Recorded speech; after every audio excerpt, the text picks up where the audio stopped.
Hi everybody, BC here, and I'd like to talk about a symposium I attended on the 19th of December at Al Einstein Medical College in the Bronx, New York, entitled Autism, a Symposium in Honor of Dr. Isabel Rabin. And I'm going to rip through this thing because I want to get through it in the YouTube time limit of 10 minutes. So let's go. The introduction emphasized hope over hype, liked that, and admonished the Googleizing of science, and really emphasized the genes that function as the base of autism.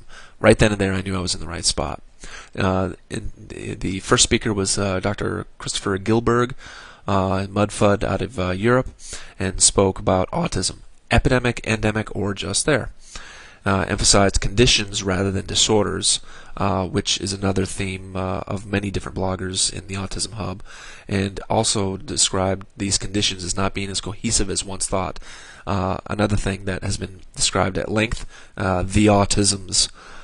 Spoke about a couple of flavors. Kind of split it in two, saying, regressive versus non-aggressive. Regressive being somewhere in between 10 and 30%, non-regressive being the 70 to 90.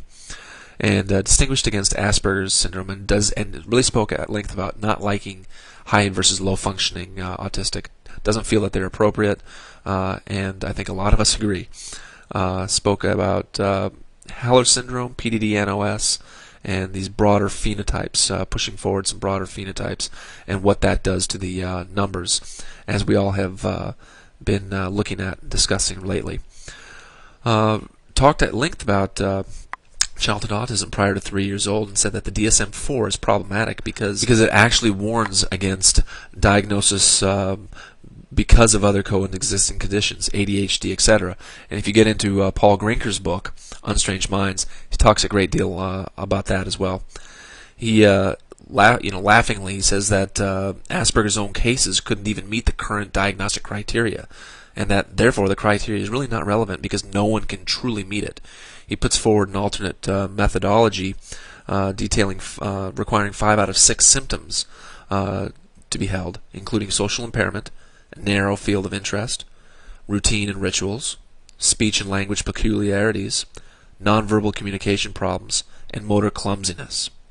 He argues that even in 1991 that autism was much higher than previously believed, not the 2 to 4 within 10,000 that had been described. And he spoke at length about somewhere between 0.6 and 1.2% of the general population. That's been being played out, and if you look at Joseph's blog, Autism Natural Variation, he goes at length about that and the current reports on these percentages that are matching up nicely. He says that the general population have many features of autism, upwards of 2 to 6% of the population. And that's that's pretty amazing. And he's really said that we should be discussing autism syndromes, if you want to call it a syndrome, or conditions, if you prefer that term. He said mental retardation in autism condition is not as prevalent as previously believed. Talked about the rate of epilepsy; it increases with age in autism. Said that medical disorder runs about 7 to 17%. Along the spectrum. He says there's a high rate of visual, hearing, sensory, and motor impairments. He mentioned that this is a hunch. Now, ADHD is the most common comorbidity, followed by tics, including Tourette's, DCD, hyperlexia, depression, anxiety, bipolar, selective mutism, eating, sleeping, and quote personality disorders such as schizophrenia and catatonia.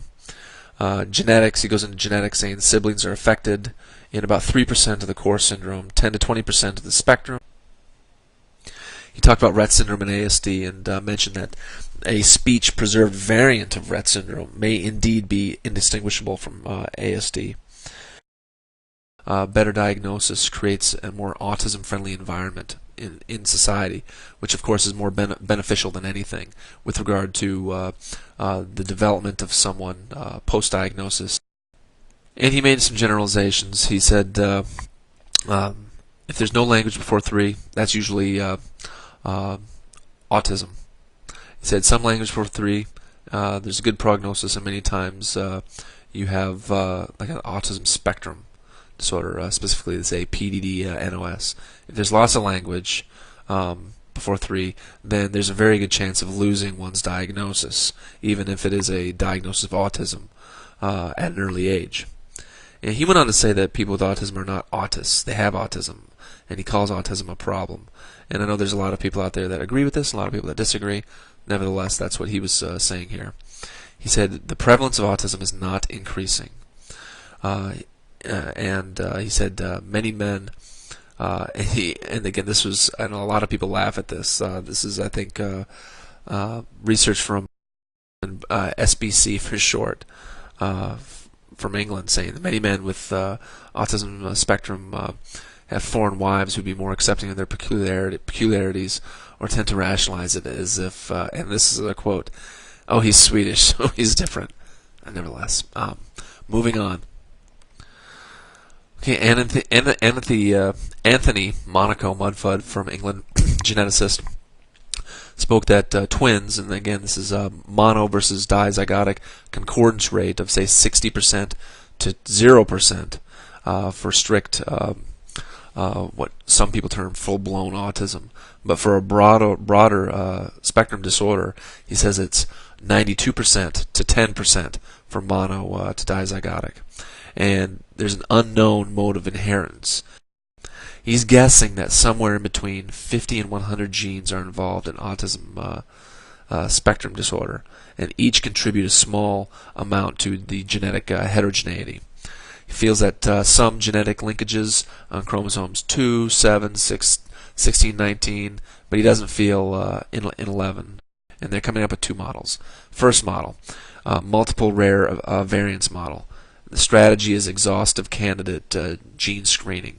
The second model is common disease model, where there's a common variant model. The strategy is high resolution SNP or haplotype association mapping. In the first strategy, the multiple rare variance model is going to select 48 probands, screen all coding and putative regulatory sequences.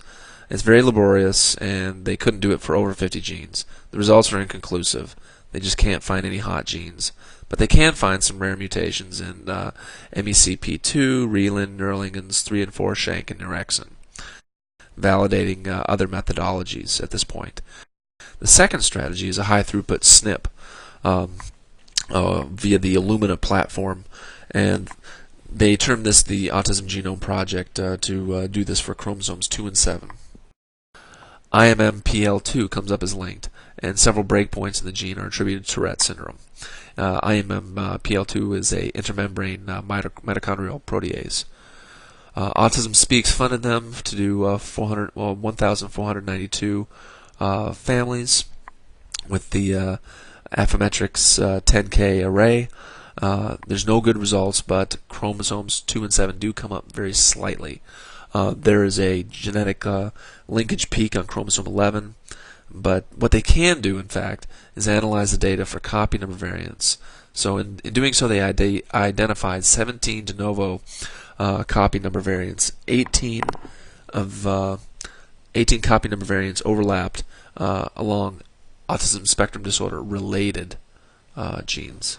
Dr. Monaco spoke at length about the methodology of their genetic screens, and he summarized at the end that there's probably a mixture of models in reality, both multiple rare variants and the common disease model, but then definitely emphasized somewhere above 50 genes acting in concert.